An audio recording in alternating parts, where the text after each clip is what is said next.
Life expectancy is increasing in Western countries, but unfortunately, The conditions of modern life cause disease. That's why we have invented the term diseases of civilization. diabetes, hypertension, obesity, cancer. The number of illnesses is exploding and the consumption of medication as well.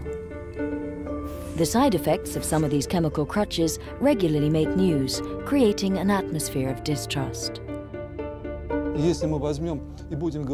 If we talk about treatment through medication, I can say that we have now reached an impasse. But maybe there's another therapeutic approach, an ancient method praised by religions but long ignored by science. Fasting. In Russia, Germany and the United States, doctors and biologists have already been exploring this possibility for half a century. We wanted to know if it was visible in the laboratory at the hormonal level. Calorie restriction as an effect, can we make it a lot bigger if we starve the organism? How does fasting work, and what kinds of pathology is it useful for? The results are remarkable, especially in the treatment of the disease of the century. This is a new approach to cancer therapy, and it's some people would call it a complementary approach. The results of this work open up unexpected perspectives and indicate a different approach to disease and treatment.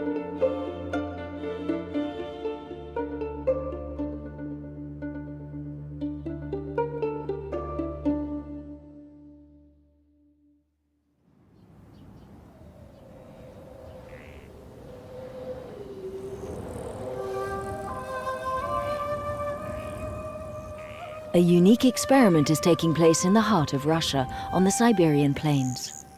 Here, for the last 15 years, fasting has become a central element of public health policy. That policy is based on 40 years of scientific studies unknown in the West, which were carried out on thousands of patients in the former Soviet Union. This research gave birth to the rigorous methods which are practiced here. After 4 hours by bus on a difficult road, Lyubov Baranova reaches the Goryachynsk sanatorium. She's come on the advice of her brother, who had been treated with a course of fasting. The shores of Lake Baikal are a few hundred yards away. The scenery is idyllic. Goryachynsk is famous for its hot springs, and since 1995 for its center for fasting.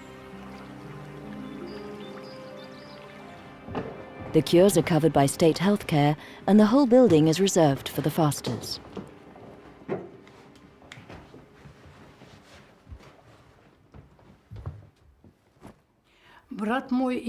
My brother was asthmatic. Sometimes he couldn't breathe, then he couldn't sleep at night, and he prevented everyone else from sleeping too. After reading an article about fasting, he decided to fast for 21 days.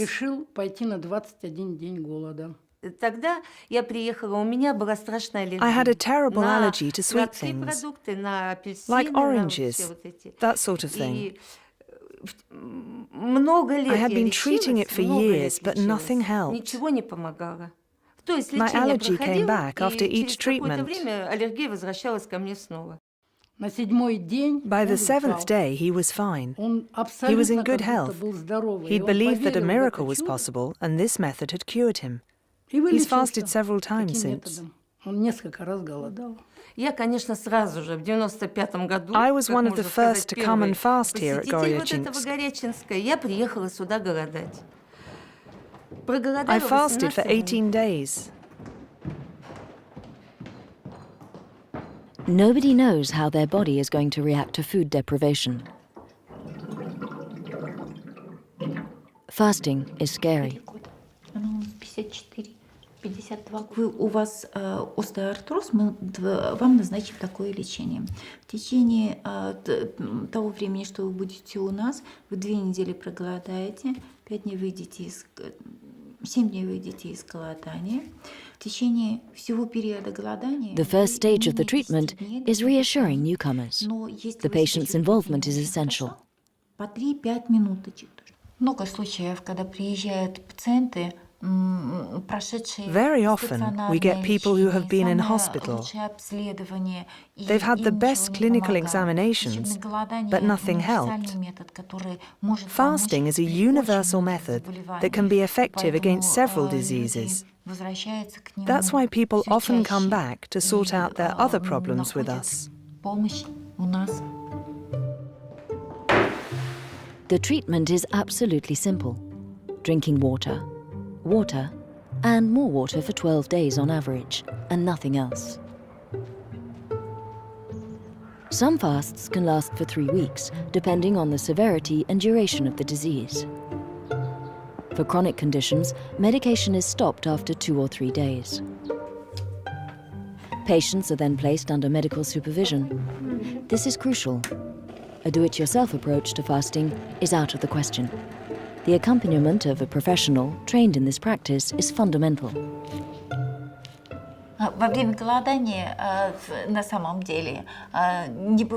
During fasting, there's no real nutrient deficiency. One can observe a decrease in vitamin C, vitamin D and E, and some other components of the metabolism, but these losses are not critical.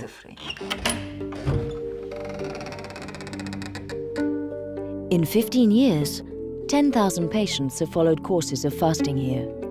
Their medical records are kept in the archives. The patients came seeking treatment for problems of diabetes, asthma, hypertension, rheumatism, allergies, and so on. Nearly 2/3 of them saw their symptoms disappear after 1 or more courses of fasting. They all say that depriving oneself of food is not the hardest part. The sensation of hunger disappears after 2 or 3 days. The difficult part is what the people here called the acidosis crisis. Olga has not eaten for 5 days. She's already been through this phase, which sometimes results in a feeling of weakness, nausea, or headaches. Ой, мама! Ну, здравствуйте. It's the price to pay for the adaptation of the organism to this radical change. The body must learn to live off its reserves.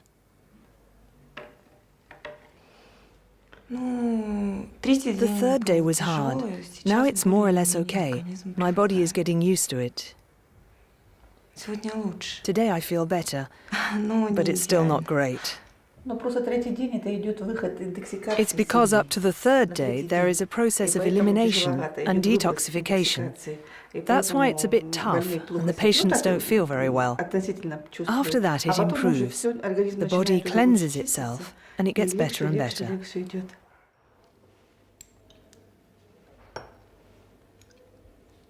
According to Russian doctors, this crisis is a key step in the healing process.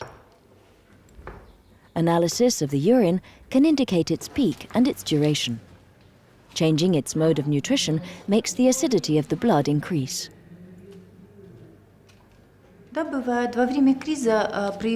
During the crisis, all diseases get worse, and sometimes patients have severe pain, as in the case of migraine, for example, or pain in the joints in sufferers from gout or arthritis.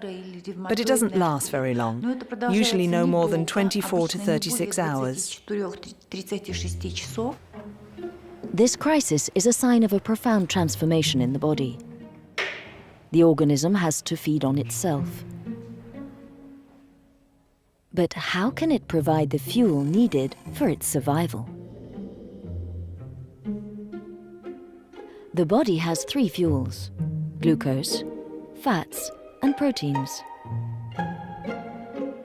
The essential fuel is glucose, which the body absolutely needs in order to function. The brain cannot do without it. But after a day of fasting, the glucose supply is exhausted. How does the organism adapt? It soon makes glucose from protein, and particularly from that found in the muscles.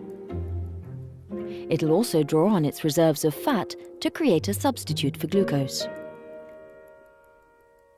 This fasting fuel is known as ketone bodies. It is these ketone bodies that will be the main food supply for the brain. The work is done by the liver, which is a real factory for transformations in the body. Ольга Александровна, проходите, пожалуйста. After the crisis, the body finds a new equilibrium. There are treatments to help the patients cope better with the fasting. Colonic irrigation, body wraps, saunas and massage. The Russian doctors also recommend 2 to 3 hours of exercise daily. All converge towards the same goal, to stimulate the organs of elimination. The kidneys, intestines, liver, lungs, skin are set to work. The body must be allowed to eliminate the waste accumulated in the organism. Today is my 5th day of fasting. Look at my face and my eyes. I look like a young girl. No makeup, nothing. I'm 100% natural.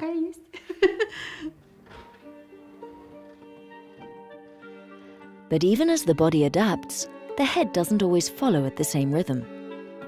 Patients have noticed that the psyche influences the body and can sometimes make it feel needs that it no longer has.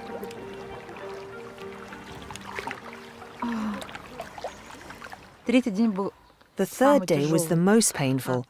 It's not my stomach crying out to eat, it's my head. That's what's difficult. In your head you see crisps, Coke and meat. Lots of meat.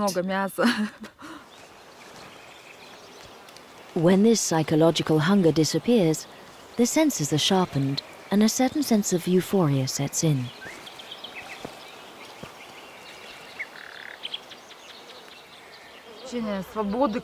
I have a feeling of freedom.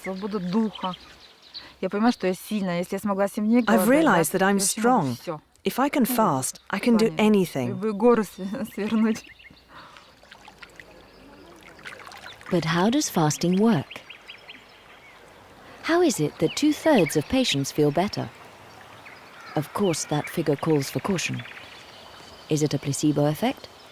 Or an effect of the euphoria that the brain experiences? Or have these changes that everyone describes been actually measured in the body with objective methods? To understand, we must go back 60 years, to the time when the Soviet Union was a fortress and researchers were not allowed to cross the Iron Curtain. The research was conducted in secret laboratories far from the West. As often happens in science, this scientific adventure started with a chance event which happened to a researcher open to new ideas. In the Korsakov Hospital in Moscow, the chemical straitjacket had replaced the physical one, but the treatment was scarcely more humane. One day, faced with a patient who was prostrate and refusing to eat, a psychiatrist by the name of Yuri Nikolaev broke with tradition. He decided to let the patient follow his instinct instead of obeying the usual protocol of forcing him to eat. In his notebooks, the psychiatrist noted with surprise, From the 5th day, his negativity began to decrease, and the patient opened his eyes. On the 10th day, he started to walk, but still didn't speak. On the 15th day, he drank a glass of apple juice left on his nightstand. Then he went for a walk and began to return to social life. The man eventually recovered. The case was unique, a mentally ill patient treated by fasting. Yuri Nikolaev was surprised by the almost miraculous effectiveness of the treatment.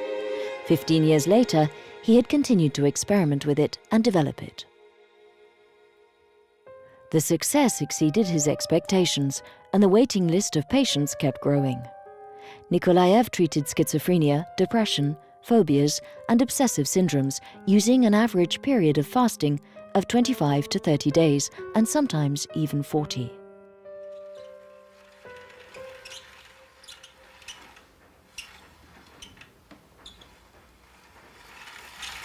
In a small apartment in Moscow, where his father also lived, Nikolaev's son remembers the increasingly strong opposition of the medical world.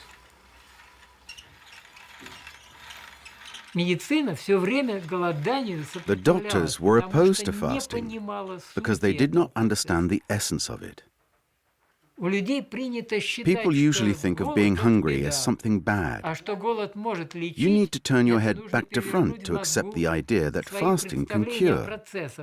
And it's even more difficult for a doctor than for an ordinary person.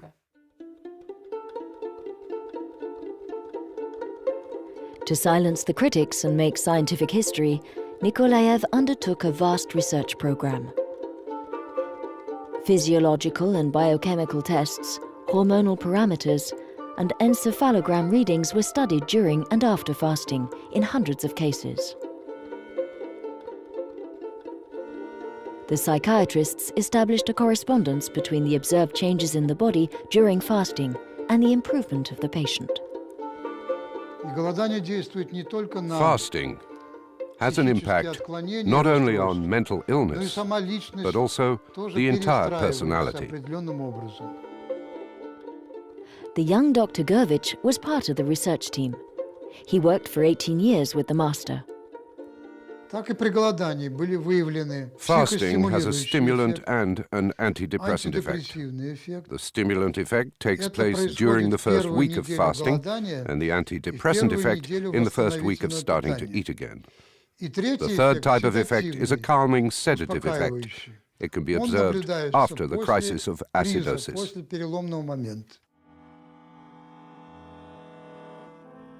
Nikolaev treated 8,000 patients with fasting with a marked improvement in 70% of cases. 6 years later, 47% had maintained that improvement. Some could resume a normal life and raise a family. But there was another surprise. Nikolaev and his team noticed that not only the psyche of patients improved, but also their physical ailments such as hypertension, arthritis, asthma and eczema. He appealed to the government. The Ministry of Health was skeptical and launched a campaign to check the results. This was in 1973. It conferred the task to several well-known doctors, among them Professor Kokosov and Professor Maximov. Both were military doctors. They obeyed orders. Until then, I knew nothing about fasting, so I had two objectives: to verify if the method worked, and if so, to explain why. We had to study the secretions of the stomach, liver, pancreas, and intestines, the bacterial profile, the level of immunity, and the exchange of minerals and vitamins. The workload kept increasing with thousands of patients. The researchers confirmed the results of Nikolaev. They compiled precise lists of indications and contraindications for fasting. Indications: bronchial disorders, cardiovascular disorders, gastrointestinal disorders, endocrine disorders, digestive disorders, bone or joint disorders, skin disorders. Contraindications: cancers, tuberculosis, diabetes of the type 1, chronic hepatitis, thrombophlebitis, anorexia. But how can you explain the effects of fasting? Fasting causes a state of stress. This activates sanogenesis, or recovery mechanisms, and autoregulatory processes that are usually inactive because of our lifestyle. Stress seems to be the central point. Stress is an adaptive response to environmental change, in this case, food deprivation.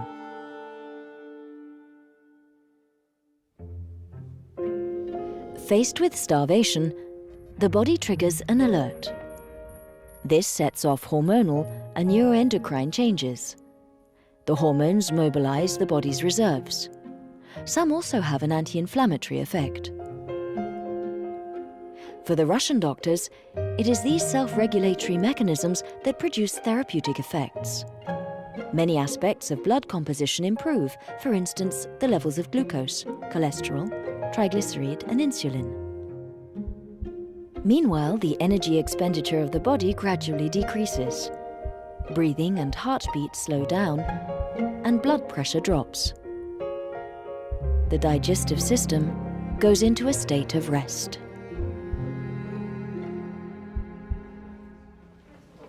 So, if fasting has the ability to stimulate the healing powers of the body, how can we measure that capacity?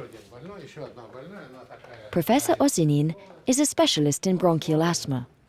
A student of Kokosov, this pulmonologist has treated nearly 10,000 asthmatic patients through fasting. In 40 years of practice, there's not been a single accident, he confides. Osinin's research has indicated changes in cells in the lungs mucosa. These black cells reveal a presence of histamine, which causes a hypersecretion which leads to bronchial spasms. After 12 days of fasting, there is no more histamine. The cells are filled with lipids and the spasms have disappeared. These data are unique because these particular questions have never been asked. There is no equivalent anywhere in the world. We studied both general changes in the body and local changes. And we saw the disappearance of substances which lead to edema and inflammation. Bronchial asthma is a chronic disease. It cannot, according to conventional medicine, be healed, but only be contained. Many patients are condemned to rely on inhalers or other treatments that temporarily relieve their symptoms. Osinin's work shows that it's possible to escape this fate. The pulmonologist has also analyzed the long-term effects. His study involved nearly 1,000 patients. After 7 years, the improvement persisted for 50% of patients, those who adopted appropriate eating habits after the period of fasting. Sometimes several treatments were necessary. 10 to 15% were completely cured. Experimental data was collected from the 4 corners of the Soviet Union, with one ambition: to establish fasting as part of public health policy. The Academy of Sciences validated the results and published them in impressive collections, which have never been translated. Despite the magnitude of this work, which has no parallel elsewhere, and the wealth of clinical descriptions and the number of diseases covered, some grey areas still remain. Yes, the lab results show that it works, but why? How do the mechanisms that we call sanogenesis get set in motion? What is sanogenesis? I still don't have an answer to that question. Could the answer come from researchers in the West? Over here, no state has ever funded that kind of research. The pharmaceutical industry is of course not interested. However, the practice of fasting is growing and has recently made its entry into the political and scientific arena.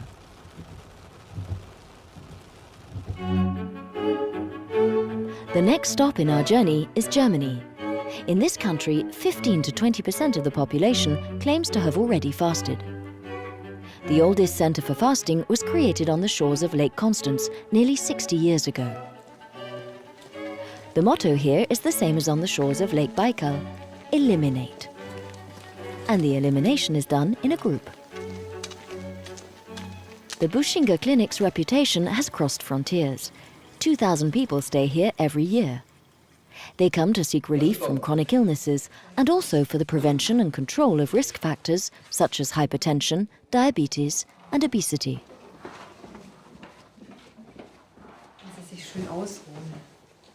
Usually, Jürgen Bahl wears a suit and tie. And no one puts a hot water bottle on his liver.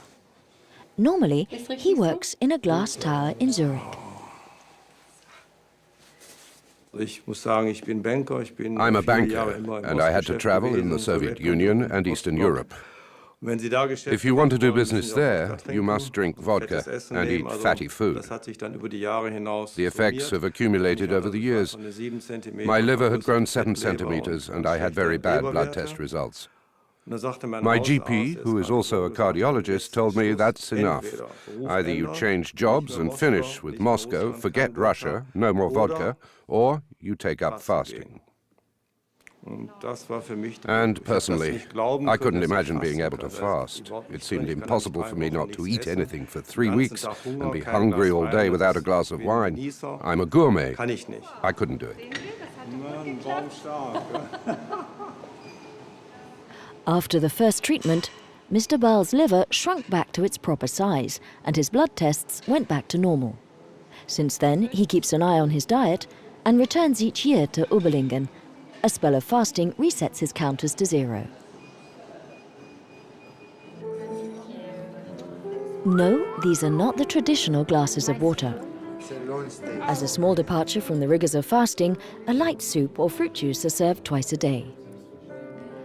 These 250 calories a day soften the crisis of acidosis and make the first days easier.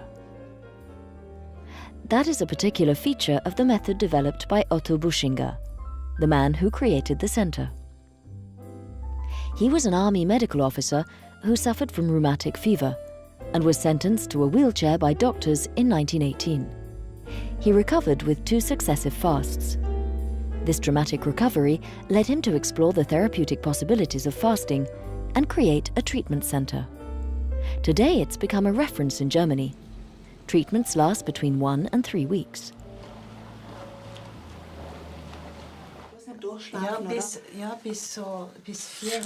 Pauline Valike has come to the Buschinger Clinic for the 2nd time this year. This interpreter, who lives in Switzerland, suffers from severe rheumatism. She has decided to fast for 12 days. Did I think I wouldn't be able to move anymore? Yes, I did. Last year, I really had a moment of despair. I said to myself, I'm still too young to be bedridden. But that was going to be my life, especially since I live alone. I arrived in February stuffed with pain medication. I had been taking anti-rheumatics, I had been taking cortisone, all the stuff they normally give. And I was exhausted by it all. I felt completely worn out. The fasting has been the opposite of what you might think. Instead of wearing myself out even more, I feel that I'm totally purifying myself. My body has found the energy to bounce back. I'm not saying that I was running and leaping out of the center, but I do feel like my body can now heal itself. I thought I'd always be stuck on medication, but I'm not. I've stopped.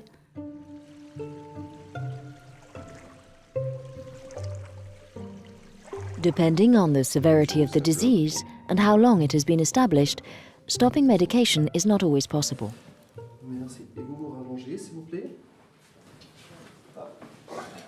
This patient comes twice a year for a stay at the clinic. Suffering from very advanced psoriatic arthritis, he don't imagine that he'll be completely cured. In this case, Dr. Drinder, a rheumatologist who has worked 9 years in a university hospital, is trying to reduce the doses of drugs through fasting. We also know this phenomenon in the case of rheumatoid polyarthritis. It has been shown that when fasting, we need less non-steroid anti-inflammatory drugs. That's a good thing, because the side effects of these drugs are not negligible.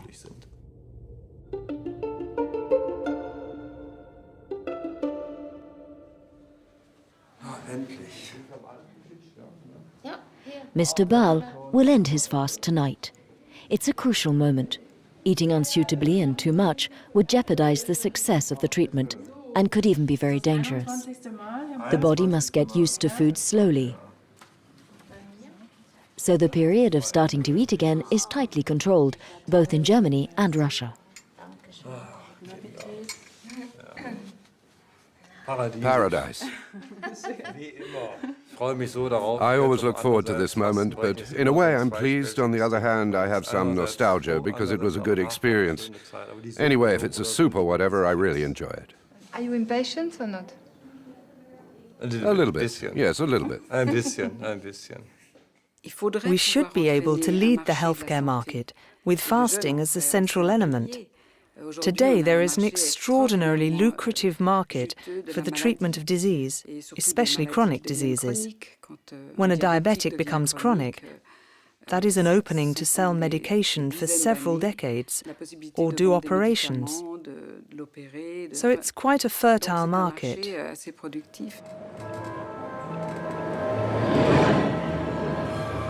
Putting fasting at the center of the healthcare market, taking on the chemical monopoly on disease and cutting the profits of the pharmaceutical laboratories. That's a long way off. But in Germany, things are starting to change. Here, for nearly 10 years, in an annex of Berlin's Charité Hospital, the largest public hospital in Europe, one floor of a building is reserved for patients being treated by fasting. A dozen public hospitals do the same. The practice is gradually finding its place in the arsenal of official medicine. Professor Michelsen has conducted several scientific studies on fasting. He offers this therapy to patients suffering from rheumatism, metabolic syndrome or heart problems. The treatments are reimbursed by the Social Security system. Nearly 500 patients undergo treatment here every year. Following the Buschinger method, demand is increasing and the service has to refuse patients for lack of space. Without being aware of the Russians' work, Michelsen has also measured hormonal changes in the body. In many studies on patients, we found the presence of epinephrine, norepinephrine, dopamine, leptin and serotonin. That is to say, hormones that have a strong regulatory influence on the metabolism and also influence mood. The level of serotonin, often called happiness hormone, is increased. Like the Russian psychiatrists, Michelsen has seen an improvement in mood in patients who fast. He also noticed a reduction of pain and an improved sensitivity of the insulin receptors. He found that fasters showed an increased readiness to adopt a healthier lifestyle after the fast, which would be conducive to maintaining good health. If I had been studying a new drug and got these results, I would certainly be getting calls every day with proposals, financial aid and money for research. But when it comes to fasting, people just say, that's interesting. But there is no real encouragement for the research. It has to change. It's very easy for critics and skeptics to say that there are not enough studies, when we know that no funding is granted for just those studies. Michelsen is no longer focusing on the fundamental mechanisms of fasting. As a physician confronted every day with an increasing number of chronic diseases, it's in this area that he particularly sees a need.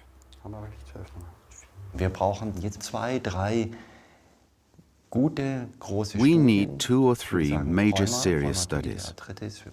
I'd say for rheumatism and rheumatoid arthritis, diabetes and hypertension. 3 really convincing bits of research which would show that fasting has its place in therapy just as much as drugs. It would take millions of euros, but the funds are not exactly queuing up at the door of Michelsen's laboratory. On the other hand, critics of fasting continue to brandish a compelling argument: fasting is dangerous. So what are the facts? How can we know the body's limits for fasting? It's impossible to conduct such experiments on humans for obvious ethical reasons. But the study of wildlife can provide an answer. That answer will throw a remarkable light on the mystery of its mechanisms.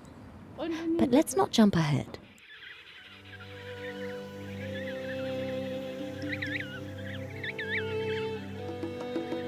In the frozen lands of the Antarctic continent, there's a strange bird that's fascinated scientists for decades. The male emperor penguin practices fasting spontaneously in his colony on the ice. While he's sitting on the egg, waiting for the female to return, the male is able to go without food for as much as 4 months. This extraordinary faculty has always amazed Yvon Le Mao. Early on, the researcher asked himself, is the emperor penguin a professional faster with mechanisms that don't exist in man or in other animals?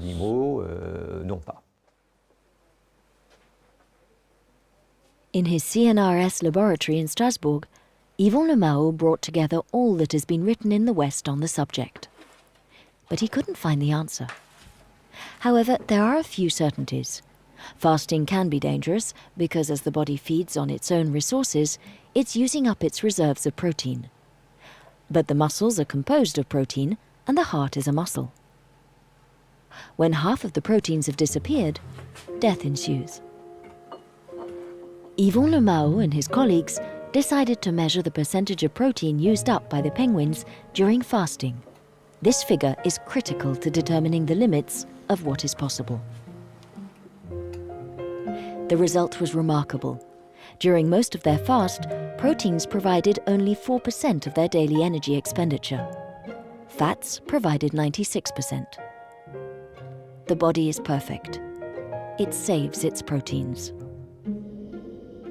We can divide the fasting process into 3 phases. Remember, the body depletes its reserves of glucose within 24 hours. From then on, it produces it from its protein reserves. A second phase starts, in which it economizes on protein and makes use of lipids instead. This phase can last for a long time, depending on the supply of fat available. In penguins, it can last for 100 days without problems. But little by little, the fat reserves are depleted. When 80% of the stock of fat has gone, the proteins are no longer saved. The animal enters phase 3 and must eat before it's too late.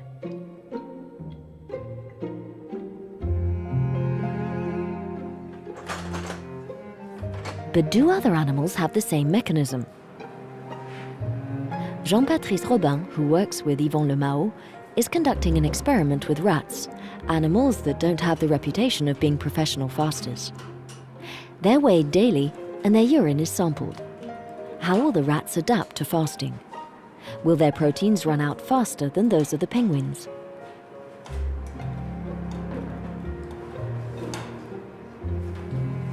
Surprisingly enough, the results are similar. During phase 2, the rat saves its proteins in the same manner as the penguin. So there's no difference.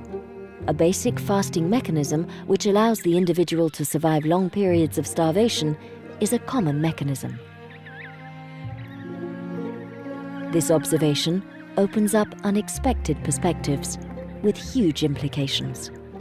If the mechanism is common, it means that this mechanism has existed ever since there have been animals on Earth. And we can see that man has the same capabilities.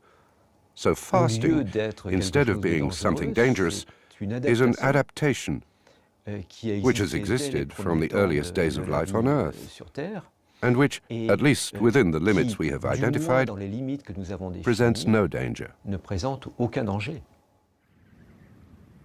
The ability to fast must have been a coping mechanism shaped by evolutionary history.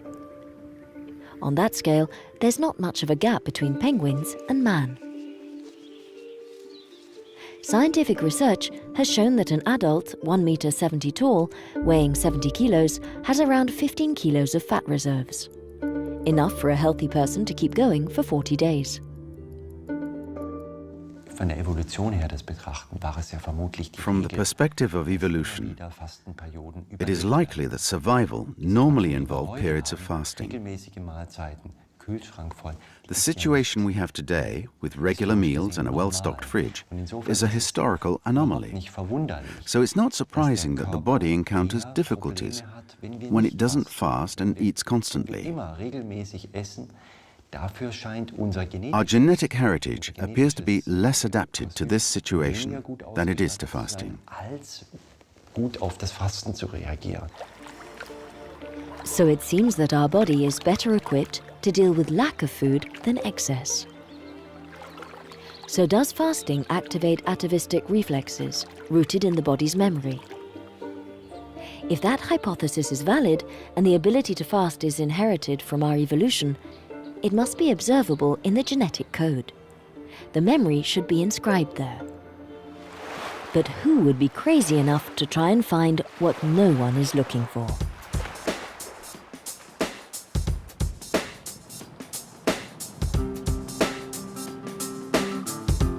Walter Longo is a young Italian researcher working in a laboratory at USC, the University of Southern California in Los Angeles. I have my goal.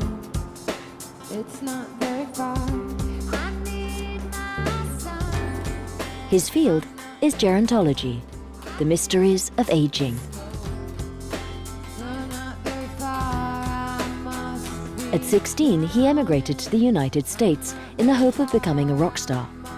Now, he's an internationally renowned biologist. Welcome to California.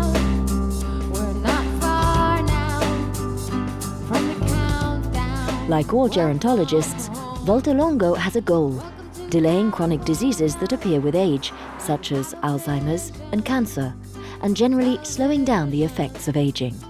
For the world. Researchers have shown that reducing the food supply of an animal over a long period allows it to live a longer and healthier life. Longo is aware of that. Oh, good. One day, he decided to take a decisive step. Why not try the extreme form of caloric restriction, fasting? The idea seemed ludicrous, Good job. especially in those sophisticated laboratories in California, but not to Longo. He had an intuition that fasting might protect the body against all sorts of toxins. He would test it with one of the most toxic of all, chemotherapy, the poison for destroying cancer. He took mice with cancer and separated them into two groups. One group was fed normally, the second group fasted for 48 hours. So then I convinced a few graduate students that first thought it was a crazy idea because it's very counterintuitive. You think you starve something and it's going to become weaker, right? It's hard to, especially for somebody young, but even for somebody very experienced, our own colleagues, it's hard to imagine how you can starve something and that becomes stronger. He then injected the mice with high doses of chemotherapy, doses 3 to 5 times higher than those allowed in humans, doses that would cause devastating side effects. Would the mice be able to deal with that treatment? Would there be a difference between those who fasted and the others? Longo was away when a colleague told him the results. And she called me up and she said, "You won't believe the results.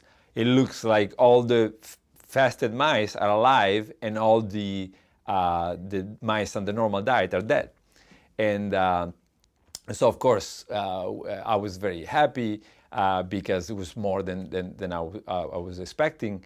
And so I asked her to repeat it, and I asked the people here to repeat it, and both of them came back with exactly the same results.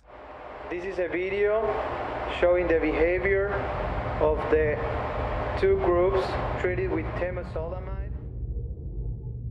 In these images, filmed by the laboratory, the differences between the two groups of mice are obvious. On the one side, those who fasted seemed perfectly healthy. They move normally, their hair is smooth, their tissues are not damaged, and their cognitive functions seem intact. Here on the right are the mice who ate normally. In the end, only 35% survived. They're in bad shape, and they just lie prostrate in their cages. Detailed examinations showed that their heart and brain were also affected. The news was a bombshell. As soon as the study was published in a scientific journal, the press was talking about it. The results for the moment only concern mice. No matter. The journalists spread the word: fasting protects from the side effects of chemotherapy. This is the Norris Hospital in Los Angeles, one of the largest anti-cancer institutions in the United States, where 200 therapeutic trials are conducted each year. Here they took the discovery very seriously. The hospital board decided to launch a clinical trial on patients without delay. Dr. Tanya Dorf is supervising it. The young oncologist is enthusiastic. The people fighting cancer in the front line know that they need new strategies. I've always felt that it's so unfortunate that our tools for treating cancer are destructive. They attack anything that's growing quickly. They're very indiscriminate. And we're developing better targeted therapies, but I think it makes a lot of sense to try to protect the body and maximize the damage done to the cancer and minimize the harm done to the normal body. Yeah, I think the muscles might get stiff. But we should be cautious. Not many patients have been recruited yet. This patient has fasted for 24 hours. Others have done 48 hours. No longer for now. The first step is to prove that fasting is not dangerous for cancer patients. For this revolutionary approach goes against official recommendations, which prescribe the opposite: an increase in calories and protein before each chemotherapy session. The experiment needs to gradually expand to larger numbers of patients. There's no lack of money. Public and private funds are flowing in. In fact, fasting is not a substitute for medication. By reducing the side effects, it could even make it possible to increase the doses of chemotherapy. As a doctor at the hospital remarked to us, imagine, it's a treatment that's easy to implement and cheap. This trial has an important proof of concept. If we can demonstrate that patients have less toxicity after they are fasted, this will transcend and potentially be applicable to many patients getting cancer therapy, not just one disease, but maybe the whole spectrum of cancer treatment. Obviously, the clinical trials will take time, but when your life is in the balance, it's hard to accept these slow protocols. Nora Quinn is not waiting, even though she's anything but impulsive. This county judge from Los Angeles wanted to tell us her story, and at the same time, meet the scientist who has restored hope for her, as she says. Dr. Longo, I'm Nora Quinn. When she read an article in the Los Angeles Times describing the work of Longo, Nora Quinn made her decision. She had just been diagnosed with breast cancer. So if I'd waited for them to go through the human trials process, it would have been 10 years later, I'd be dead from breast cancer. So since I had to start chemotherapy then, I couldn't wait. And I was very lucky. My oncologist was open to the idea. She didn't encourage me to do it, but she didn't say no. She said, if you want to fast, go ahead, do it. She goes, I don't think it'll make any difference, but go ahead and do it. Nora Quinn had to complete 5 chemotherapy sessions. She was afraid of the side effects, especially the disturbance of her cognitive functions. Under the supervision of a doctor friend, she fasted 5 days before the first chemotherapy. She felt good and could continue working. For the next 2 sessions, her oncologist persuaded her not to fast. She reacted very badly to the chemotherapy. She felt so bad that she decided to fast before the last 2 chemo sessions. Again, she felt much better. There's no question in my mind that I came out of the treatment with fewer side effects and less long-term fatigue and chemo brain than my friends who did not fast, who went through similar rounds of chemotherapy. There's no question in my mind. Nora Quinn is not the only patient to have fasted spontaneously. Among the 30 people who've tried it, the Norris Hospital was able to take a sample group of 10, see their medical records, and obtain their analysis. Nora Quinn was part of that study. The results confirmed those observed in mice. The fasting made chemotherapy more bearable. Fatigue, weakness, nausea, and headaches were significantly reduced. But if fasting protects the potentially devastating effects of chemotherapy, how does it affect the chemo itself? Does it make it more effective or not? Before answering this crucial question, we need to first understand the mechanisms by which fasting protects healthy cells. Does fasting cause a change in gene expression? Longo selected cells from the liver, heart and muscles. If we unravel the DNA strands, here are the genes. These genes are directing the work of the cell. Their expression is normal. After 2 days of fasting, Longo observed a radical change in the expression of the genes. Some were overexpressed, others underexpressed. The genes had modified the cell's functions, putting them in protection mode. It was a total transformation which happened very quickly, as if this ability came from an ancient genetic memory. The normal cells, having learned all the lessons in those 3 billion years, enter a protective mode. They have to, because there's low glucose, low nutrients. They have to stand by and stay as protected as possible. And chemotherapy is one of the things they have to be protected against. So the cells protect themselves as an atavistic reflex. Yvon Lemao, the penguin specialist, had put us on that track. But if fasting protects healthy cells, doesn't it also protect cancer cells? If so, Longo's whole thesis collapses. Let's compare a cancer cell with a normal cell. After 2 days of fasting, the genes of the cancer cell are expressed in the opposite way to those of the healthy cell. As the cancer cells have undergone genetic mutations, they've lost the evolutionary memory and the protection mechanisms do not occur. The cancer cells hate this low glucose, low growth factor environment, and not only they do not become protected, they become more sensitive to chemotherapy. In fact, even in the absence of chemotherapy, they can die, or certainly their growth can be reduced. And so fasting can slow their growth even without chemotherapy. Even without chemotherapy, we were told, for cancer cells, fasting is a nightmare.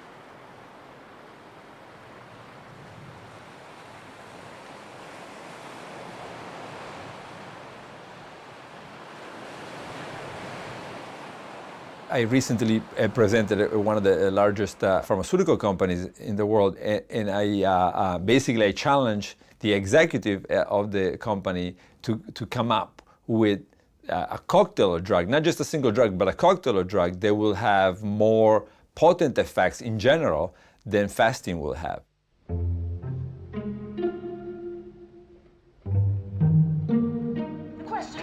Why would you want to deal on fast food when you can get a deal on my... Are we ready to see the world differently? Right now, carry out 3 medium pizzas for just $9.99. Imagine that consumption wasn't the pillar of our economy.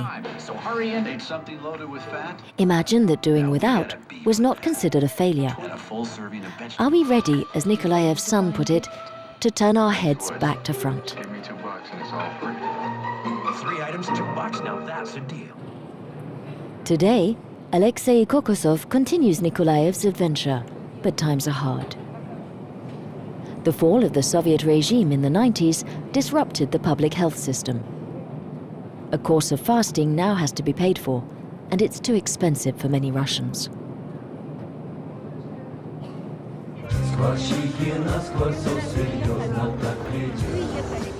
But there's still a place on this earth, hours by plane from any major city, where the state actually encourages and develops the practice of fasting.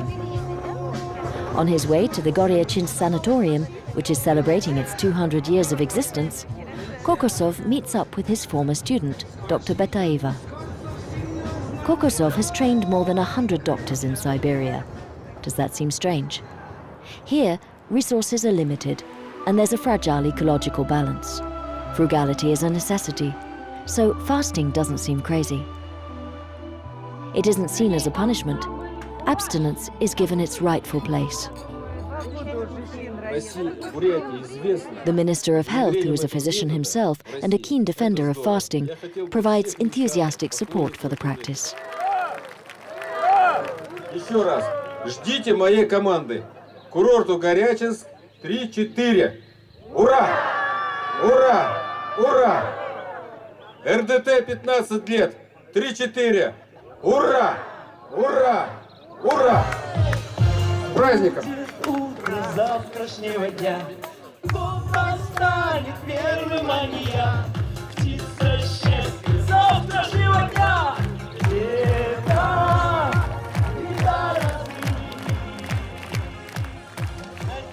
maybe this little republic should make us reconsider our hesitations and reconsider our healthcare model, which often seems to see disease as a marketing opportunity, and make us think twice about the mirage of growth without limits, when evolution itself has programmed us to cope with deprivation.